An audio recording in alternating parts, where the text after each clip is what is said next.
Ẹ káàbọ̀ sí iléeṣẹ́ wa gbogbo ọmọ Yorùbá. Ṣé dáadáa là bá lé? A kú oríire. Àní àwọn ọ̀tá ilẹ̀ Yorùbá ẹlẹ́yọ kọ̀ọ̀kan ni Elédùmarè máa tú àṣírí wọn.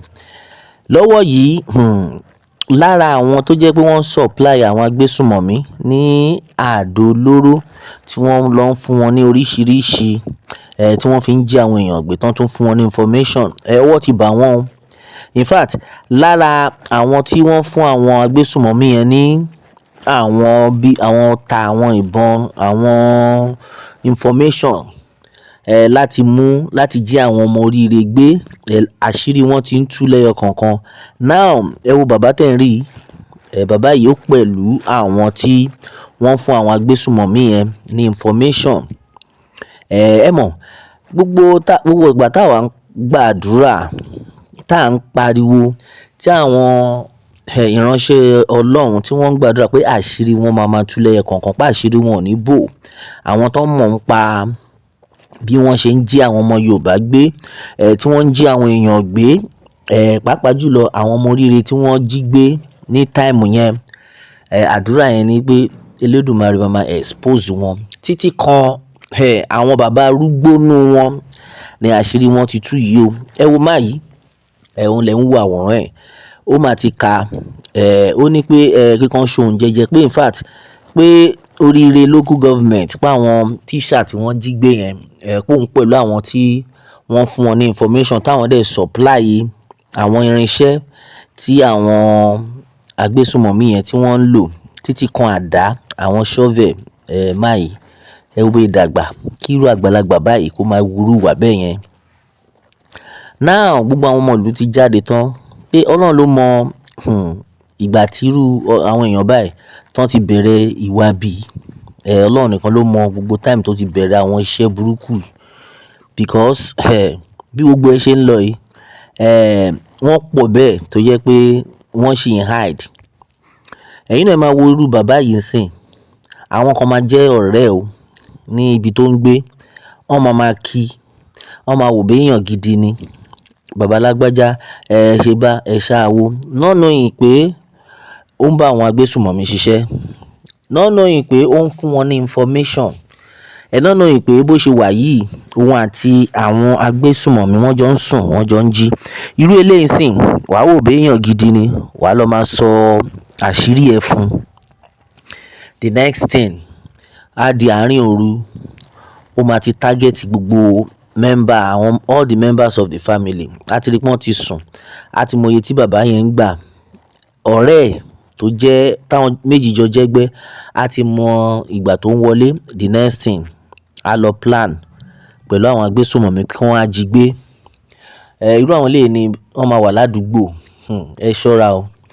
Irú wọn ló máa wà ládùúgbò tán máa rí pé òkè àwọn kan tán gbé mọ́tò wá, wọ́n á kí ẹ nílé. Bí ó ti rí lẹ́ẹ̀mejì lẹ́ẹ̀mẹ́ta pé àwọn olówó wà lẹ́yìn family àwọn people yìí. The next thing, a lọ bá wọn nínú gbogbo ẹ gbọ́dọ̀ tẹ́ bá jí gbé, tẹ́ bá sọ fún wọn pé 50 million wọ́n máa rí san because ó ní máa kan tó máa ń gbé jeep wá. Iṣẹ́ tó ń ṣe nìyẹn. Ó ka gbogbo eléyìí, ó dẹ̀ ka ibi tí oríṣiríṣi ìlú táwọn tún ní lọ́wọ́ táwọn tún fẹ́ lọ. Ó ní gbogbo ilẹ̀ Yorùbá làwọn ti catapult, làwọn ti surround pé gbogbo kan tó ṣẹlẹ̀ ní ìpínlẹ̀ Ọ̀yọ́ yẹn pé ó ti pẹ́ táwọn ti ń ṣe plan ẹ̀. Ṣẹ́yìn náà ríṣẹ́ irú àgbàlagbà báyìí, táwa la fẹ́ trust. Tẹ́ ẹ bá wo àwòrán yìí dáadáa, ẹ rí i pé police station ló wà. Ọ̀rọ̀ àwọn ọlọ́pàá ti sú everybody báyìí. Police station ló wà. Kò ń ṣe pé at the end of the day wọ́n máa ní kán filẹ̀, wọ́n á release ẹ̀. Nǹkan táwọn ò fẹ́ nìyẹn o.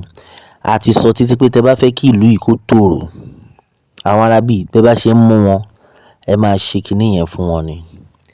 Bẹ́ẹ̀ ni, immediately tẹ́ bá ti mú wọn báyìí, ẹ máa yanjú wọn straight because a lè continue báyìí.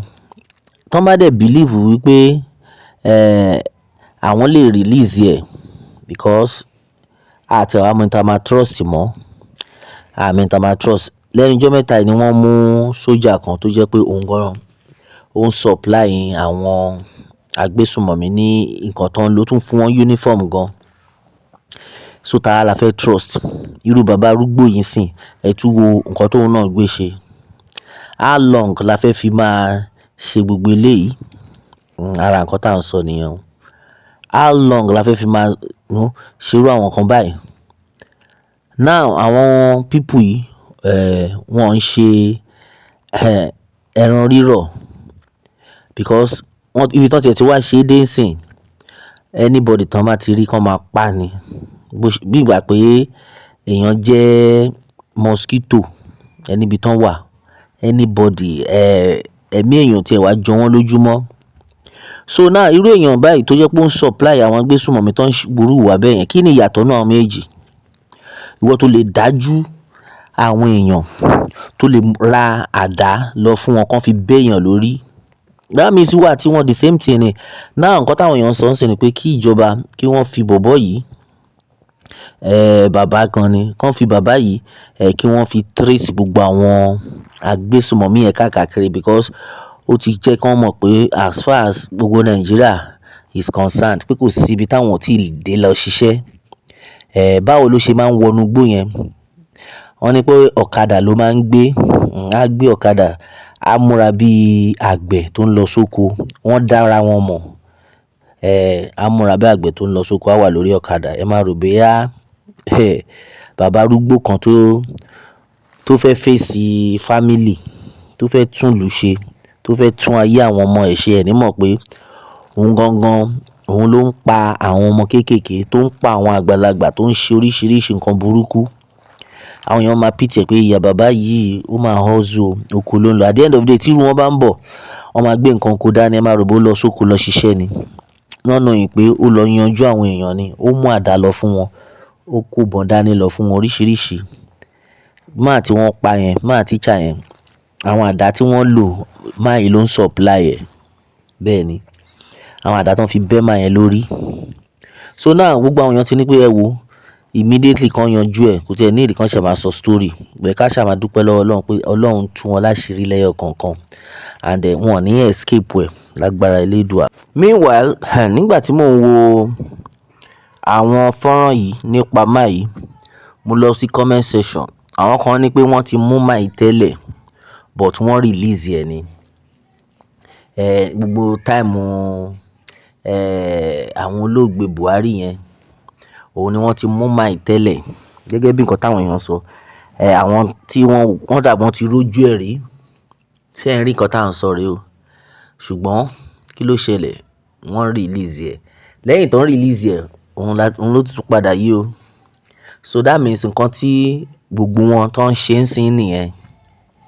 Ẹ máa mú àwọn ọ̀daràn, ẹ máa wá tún release wọn. Báwo lẹ fẹ́ kí ìlú ṣe tòrò? Eléyìí ó lágbára. Ẹ̀yin èèyàn wa, ẹ jẹ́ kí n mọ nǹkan tẹ́ rí sí ọ̀rọ̀ yìí.